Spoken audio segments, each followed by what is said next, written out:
আসসালামু আলাইকুম। আজকের দুপুরের খানা এসেছে, খানা খেতে বসছি। তো দুপুরের খাওয়া দাওয়া হবে এখন। ভালো খাবার দিচ্ছে আজকে, খুব সুন্দর আইটেম। আমি যেখানে বর্তমানে খেদমতরত আছি, এখানে আপনার স্যালারি পাই 11,000 টাকা। আর খাবার দাবার এই অঞ্চলে যত রেস্টুরেন্ট আছে ওখান থেকে 3 বেলা খাবার পাই। তো সপ্তাহে একদিন বাসার থেকে খাবার আসে, আলহামদুলিল্লাহ ভালো খাবারই আসে। মিষ্টি কুমার, কাকরোল, তারপরে গরুগোস্তর কলিজা, আর হলো ভাজি। এটা খুব সুন্দর খাবার। আজকে যে ভিডিওটা বানাবো সেটার ব্যাপার হলো গিয়া, রমজান মাসে খাবার আসতো বাসা থেকে। বিসমিল্লাহ, আলহামদুলিল্লাহ খুব মজা।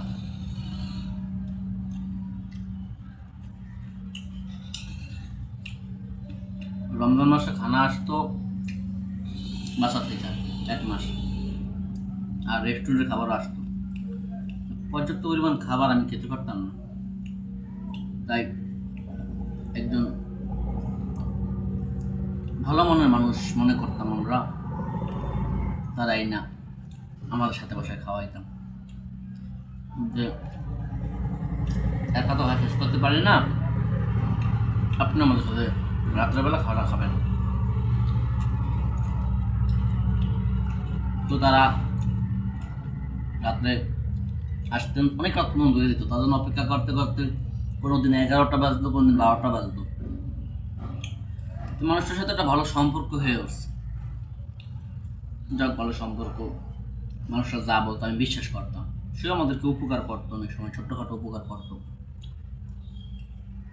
তো তার সাথে আমরা একটা কথায় সময় লেনদেনের ব্যাপারে গেলাম, কিন্তু সে যে 1 মাস তার আমি খাওয়াইলাম, কোনো বিনিময় বা কোনো কিছু চাওয়াটাও নাই। তাই লেনদেনের ব্যাপারে যখন সে আমার কাছ থেকে কিছু টাকা নিল বা আমার একটা কাজ করিয়ে দিবে, সে আমি থেকে কিছু টাকা দিলাম, ওটা করতে লাগে 6,000 টাকা। সে আমার কাছ থেকে নিচ্ছে 9,000 টাকা। তারপর আমি বুঝতে পারছি যে সে আমার কাছ থেকে 3,000 টাকা বেশি নিচ্ছে। যাক, কিছু মনে করিনি, আমার তো কাজটা সে করে দিচ্ছে, তাই তো। তারপরে দ্বিতীয় আরেকটা কাজ রাতে করাতে চেয়েছিলাম, তাকে 5,000 টাকা দিচ্ছে। 5,000 টাকা দেওয়ার পরে আমি পরে বুঝতে পারছি জিনিসটা করতে মাত্র 800 টাকা লাগে, কিন্তু সে আমার কাছ থেকে 5,000 টাকা নিচ্ছে। তখন আমার একটু শিক্ষা হইলো, পরে আমি তার কাছে বললাম, ভাই আমি কাজটা করাবো না, টাকাটা আমাকে দিয়ে দেয়। তো সে টাকাটা দেয় না, আর তাই খালি বইতে আছে। 2 মাস পরে আমি 2টা মাস পর্যন্ত, 1 মাস বা 2 মাস মতন বিনা টাকায় খানা খাওয়াইলাম। খোড়া দিতেছি না, নিজের শিক্ষা নিছি। গল্প থেকে তো শিক্ষা নেওয়া, বাস্তব জীবন থেকে। তো এখনো প্রতিদিন খানা আমার উপরে, খানা যা খাইতেছি এখনো ভাত একবারই আছে, তরকারি আছে, গরুগোস্ত আছে, 2 পদের মাছ আছে, তারাই আমি খাওয়াতে পারি না। যে মানুষের থেকে একবার মনে উঠা যায়, তাকে দ্বিতীয়বার বিশ্বাস করতে পারি না। হয়তো ওইগুলা উপরলে ফালাই দিমু বা রাত্রে খামু, কিন্তু ওই মানুষটাকে খাওয়ানো যাইবে না। কারণ যে বিশ্বাসঘাতকতা করতে পারে বা যে 2 নম্বরই করতে পারে, ওই মানুষের খাওয়ানো তো গুনাহ। স্বভাবের তো প্রশ্ন আসলে উল্টা গুনাহ হয়। কীভাবে গুনাহ হবে? যে তার কাছে টাকা যখন আমি আনতে যাই এখন বর্তমানে, অজুহাত দেখাইতে হয়, ভাই আমার এই টাকাটা প্রয়োজন, এটা লাগবে, ওইটা লাগবে, মানে অজুহাত ছাড়া সে টাকা দিতে চায় না। তো মানুষের খাওয়ায় যে সব পামু, তার থেকে বেশি গুণা কামাই করতে হইতে। এই জন্য মানুষের খাওয়ানো থেকে আলহামদুলিল্লাহ বিরত রয়ে গেছে।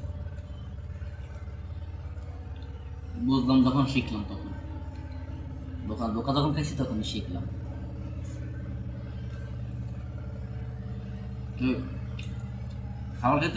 খাবার খেতে বসে কেন ভিডিওটা বানাইলাম, এই জন্য বানাইছি যেন খাবারটাও করতেছে, অথচ ওই মানুষের খাওয়াইতে পারতেছি না তার ব্যবহারের কারণে।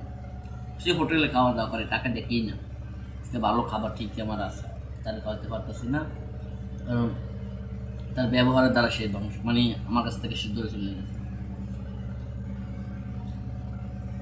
তবে আমরা একটা কথা বলি, যার নুন খাই তার গুণ খাওয়া দাওয়া, বাট যখন আপনারা খাওয়াবেন